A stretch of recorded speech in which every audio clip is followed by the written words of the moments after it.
Hello everyone, एक बार फिर से आपका स्वागत है हमारे इस वीडियो में। आज हम डिस्कस करेंगे भारत में आधुनिक शिक्षा एवं समाचार पत्रों का विकास। तो आज जो हम डिस्कस करेंगे वो है आधुनिक शिक्षा के बारे में। समाचार पत्र का जो विकास है वो हम अगली वीडियो में चर्चा करेंगे। तो वीडियो को लाइक ज़रूर करें, चैनल को सब्सक्राइब नहीं किया तो ज़रूर कर लें।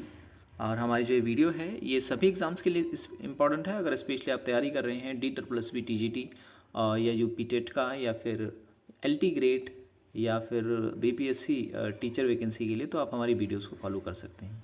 सीटेट पेपर 2 के स्टूडेंट भी इसे देख सकते हैं। तो लिंक जो है मैंने इस वीडियो की डिस्क्रिप्शन में दे दी है। सभी टॉपिक्स पर वीडियोस आपको वहाँ पे देखने को मिल जाएगी। तो आज हम बात करते हैं भारत में आधुनिक शिक्षा के बारे में। तो भारत में आधुनिक पाश्चात्य शिक्षा का उद्भव जो है औपनिवेशिक काल में हुआ था। ठीक है, यानी जब भारत पर ब्रिटिश का शासन था तभी से ही जो है भारत में शिक्षा की शुरुआत हो चुकी थी। 1781 में पहला प्रयास वॉरेन हेस्टिंग ने किया था और कलकत्ता में एक मदरसे की स्थापना करके, जहाँ पर फारसी और अरबी का अध्ययन किया जाता था। उसके बाद आते हैं विलियम जॉन्स। इन्होंने 1784 में कलकत्ता में ही एशियाटिक सोसाइटी की ऑफ बंगाल की स्थापना की थी। फिर उसके बाद जोनाथन डंकन 1791 में बनारस में संस्कृत कॉलेज की स्थापना करी थी इन्होंने। ठीक है, जोनाथन डंकन याद रखना है आपको। 1799 ईस्वी में लॉर्ड वेलेस्ली ने कंपनी के असैनिक अधिकारियों की शिक्षा के लिए फोर्ट विलियम कॉलेज खोला था। ठीक है, फोर्ट विलियम कॉलेज की स्थापना की थी। और फिर किंतु बोर्ड ऑफ डायरेक्टर ने इसे बंद करके 1806 में हेल्सबरी कॉलेज की स्थापना की। सर्वप्रथम 1813 ईस्वी के चार्टर एक्ट में शिक्षा पर खर्च करने के लिए 1 लाख रुपए की वार्षिक राशि का प्रावधान किया गया था। ठीक है, ये आपको याद रखना है। और नेक्स्ट है H.T. प्रिंसेप तथा H.H. विल्सन ने भारत में प्राच्य शिक्षा समर्थक थे, जो कि और मुनरो और एल्फिंस्टाइन ने पाश्चात्य शिक्षा को स्थानीय भाषा में देने की वकालत थी। देखें, जब ये 1 लाख रुपए खर्च करने की बात की गई भारतीय शिक्षा पर, तो उस पर काफ़ी विवाद हुआ।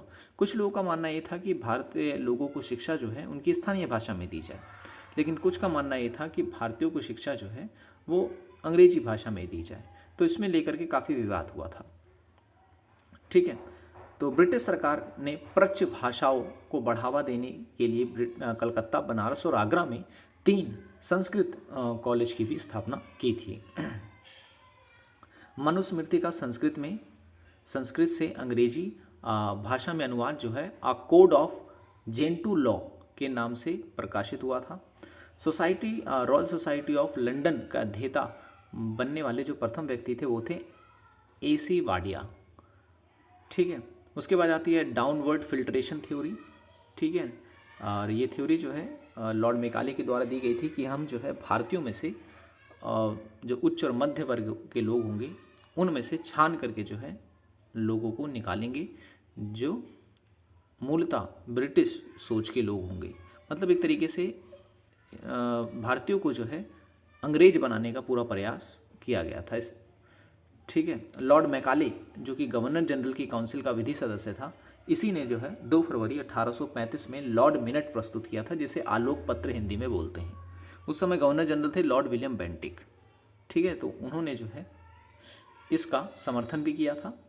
ब्रिटिश सरकार में 1854 को चार्ल्स वुड डिस्पैच की नीति को जो है जब लाई गई, तो बाद में इस नीति को जो है त्याग दिया गया था। ठीक है, और चार्ल्स वुड डिस्पैच को भारतीय शिक्षा का मैग्ना कार्टा भी कहा जाता है। ठीक है, ये भी आपको याद रखना है, मैग्ना कार्टा कहा जाता है। और वुड डिस्पैच के अंतर्गत लंदन विश्वविद्यालय के आधार पर जो है कलकत्ता, बम्बई, मद्रास में कुल 3 विश्वविद्यालय स्थापित करने का प्रावधान किया गया था। और 1855 ईस्वी में प्रत्येक प्रांत में सामान्य शिक्षा के निर्देशक के अधीन एक लोक शिक्षा विभाग स्थापित किया गया था। ये भी आपको याद रखना है। अब उसके बाद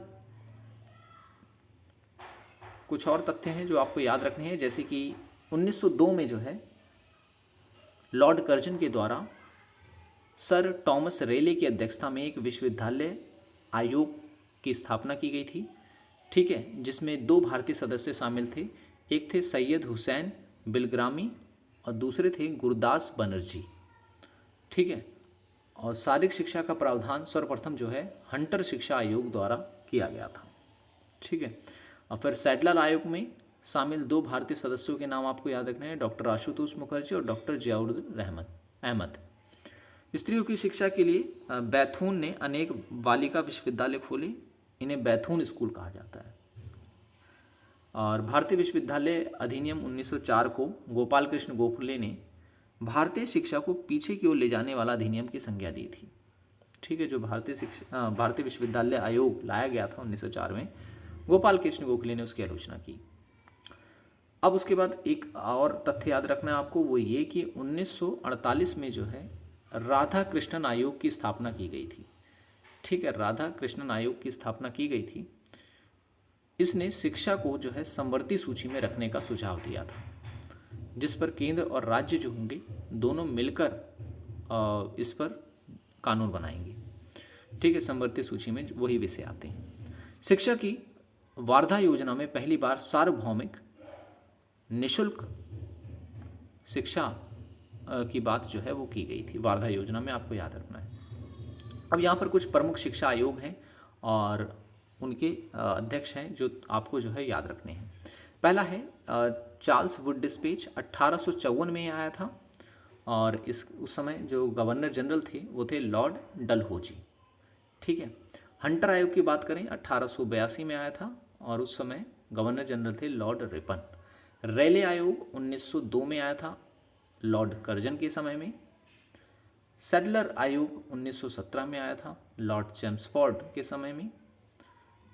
इंचकैम्प आयोग जो है 1923 में आया था, लॉर्ड रीडिंग के समय में।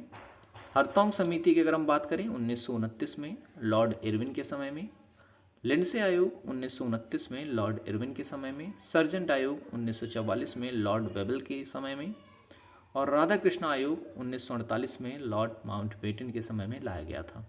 भारत में नागरिक सेवा यानी सिविल सर्विसेज का गठन कर्नाटक ने किया, इसलिए कॉर्नवालिस को भारतीय नागरिक सेवा का जनक कहा जाता है। ठीक है, लॉर्ड कॉर्नवालिस को भारतीय नागरिक सेवा का जनक कहा जाता है, और भारतीय पुलिस सेवा का जनक भी जो है लॉर्ड कॉर्नवालिस को कहा जाता है। इन्होंने ही जो है इसकी स्थापना की थी।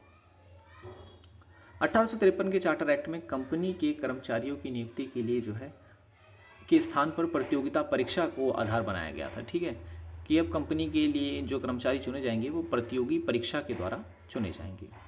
और भारतीय सिविल सेवा में अर्हता प्राप्त करने वाले प्रथम भारतीय थे सत्येंद्र नाथ टैगोर। ठीक है, भारतीय सिविल सेवा में जो है अर्हता प्राप्त करने वाले प्रथम भारतीय जो थे वो सत्येंद्र नाथ टैगोर थे। 1926 में रॉयल कमीशन की अनुशंसा पर भारत में लोक सेवा आयोग का गठन किया गया था। ठीक है, और भारत में भारतीय नागरिक सेवा जो है यानी इंडियन सिविल सर्विस, इसे इस्पात का चौखट कहा जाता है, स्टील फ्रेम कहा जाता है इसे। ठीक है, ये पॉइंट्स आपको याद रखने हैं।